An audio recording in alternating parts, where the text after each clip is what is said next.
We're in studio with Jack Wyett off of a MPSF tournament first round victory over Pepperdine, an upset. Congratulations. Thank you very much. So coming into off-season postseason play, you guys you lose or you're out, or win or you're out. Sorry, win or you're out. How did that affect your attitude and the team's attitude going into the game?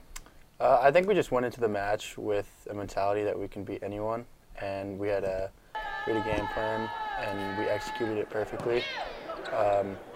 Everyone played their role, and no matter what, no matter how someone was playing, good or bad, they found a way to help the team in some way, shape, or form. Our defense was super good, and that was a product of us executing the game plan at the net. And hopefully we can carry it over to BYU. Mm-hmm. And what kind of stuff have you guys been working on in practice that you were able to see has finally paid off in the game? A lot of it was us just kind of trying to mimic their players in a sense and their tendencies. And then these past couple practices have been very high intensity, so that was definitely a huge help to us beating Pepperdine. I know a lot of your games this season were very close and could have gone either way. Yeah. What do you think was the tipping point about this game that got the win for you guys? I would say that we were super consistent throughout with serving and blocking. Our passing wasn't as good as we wanted it to be, but I say we made up for it with our hitting and our serving and passing especially. Or serving and blocking, especially, so, yeah. And you've kind of fallen into this leadership role 2 years out from the sport, your first team, all MPSF, that's awesome. What kind of conversations are you having with the guys as the leader on the team? I'd say a lot of it off the court is probably Connor, but on the court, I just try to really kind of put in their minds the consistency aspect to it, because a lot of it, we show glimpses of being a top team in the nation, but we tend to fall out of it if we face any sort of adversity.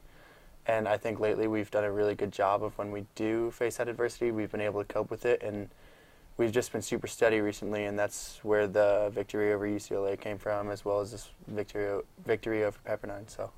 And so what kind of specific stuff are you working on in practice now to prepare for BYU? I'd say it's the same thing as these past couple practices, in the sense that we're just keeping it high intensity. There's not a lot of specific things in general.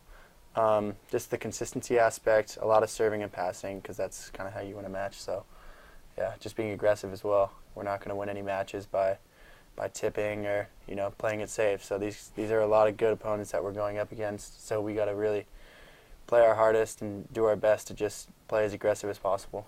And like I said, a lot of the games you guys have had this season prior to the tournament could have gone either way, been really close. Yeah. How does it feel finally feeling like your results are what you expect them to be? It was great, obviously, but we've kind of moved on from that last victory because we're not done yet. So we're trying to make as far of a run as possible. We're trying to win this thing.